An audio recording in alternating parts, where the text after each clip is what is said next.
پسمایه این تجاوز وحشیانه 12 روزه شد। ইরানের হাতে বন্দী মার্কিন সেনা এমন দাবিতে যুদ্ধের ময়দানে ফের স্ফুলিঙ্গ।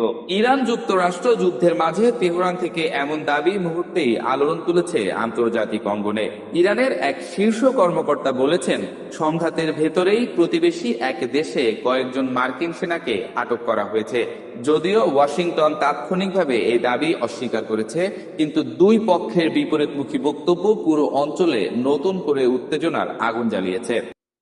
ইরানের শীর্ষ নিরাপত্তা পরিষদের সচিব আলী লারিজানি ইরানি শিক্ষার্থীদের সংবাদ সংস্থা ISNA কে দেয়া এক বক্তব্যে বলেন, তিনি শুনেছেন একটি প্রতিবেশী দেশে কয়েকজন মার্কিন সেনাকে বন্দী করা হয়েছে।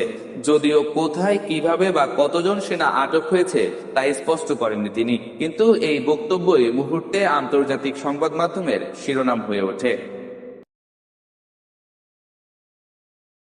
এদিকে মার্কিন সামরিক কমান্ড দ্রুত এই দাবি প্রত্যাখ্যান করেছে। মধ্যপ্রাচ্যে মার্কিন বাহিনীর দায়িত্বে থাকা যুক্তরাষ্ট্রের সেন্ট্রাল কমান্ডের একজন মুখপাত্র সংবাদ মাধ্যম আল জাজিরাকে বলেন, ইরানের এই দাবি সম্পূর্ণ মিথ্যা এবং বিভ্রান্তিকর। তাদের ভাষায়, ইরান আগেও এমন প্রচারণা চালিয়েছে এবং এটিও সেই ধারাবাহিকতার অংশ। তবে এখানেই থামেননি আলী লারিজানি। সামাজিক যোগাযোগ মাধ্যমে ফার্সি ভাষায় দেয়া আরেকটি বক্তব্যে তিনি বলেন, মার্কিন সেনা নিহতের বিষয়েও ওয়াশিংটন মিথ্যা বলছে। কয়েকজন নিহত হয়েছে তা ইচ্ছা করেই চেপে যাচ্ছে। তার ধারণা, পরবর্তীতে হয়তো কোনো দুর্ঘটনার অজুহাতে মৃত্যুর সংখ্যা বাড়ানো হবে। এর আগেও লারিজানি ইরানের হামলায় প্রায় 500 মার্কিন সেনা নিহত হওয়ার দাবি করেছিলেন। যদিও এই দাবির পক্ষে তিনি কোনো প্রমাণ বা বিস্তারিত তথ্য দেননি। আন্তর্জাতিক বিশ্লেষকরা বলছেন, এমন বক্তব্য অনেক সময় যুদ্ধের মনস্তাত্ত্বিক কৌশলের অংশ হিসেবেও ব্যবহার করা হয়। ইরানি কর্মকর্তারা একই সঙ্গে আঞ্চলিক দেশগুলোর দিকেও কঠোর বার্তা দিয়েছেন। তাদের বক্তব্য, যদি মধ্যপ্রাচ্যের কোনো দেশ নিজেদের ভূখণ্ড ব্যবহার করে যুক্তরাষ্ট্রকে ইরানের বিরুদ্ধে হামলার সুযোগ দেয়, তবে তেহরান সেই ঘাঁটিগুলোকে লক্ষ্যবস্তু বানাবে।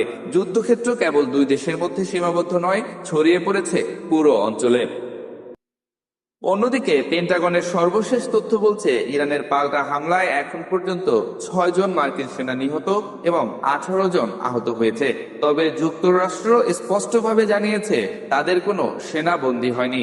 দুই পক্ষের এই বিপরীত দাবি পরিস্থিতিকে আরো ধোঁয়াশার মধ্যে ফেলেছে।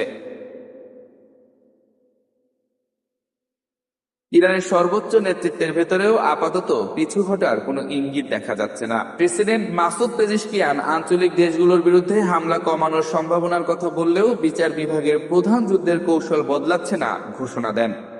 তিনি বলেছেন, মধ্যপ্রাচ্যের কিছু অঞ্চলের ভৌগোলিক অবস্থান শত্রুর হাতে ব্যবহার হচ্ছে এবং সেখান থেকেই ইরানের বিরুদ্ধে হামলা চালানো হচ্ছে। তাই সেই স্থানগুলোতে আঘাত অব্যাহত থাকবে। তার ভাষায়, এই নীতিতে ইরানের শীর্ষ নেতৃত্ব ঐক্যবদ্ধ।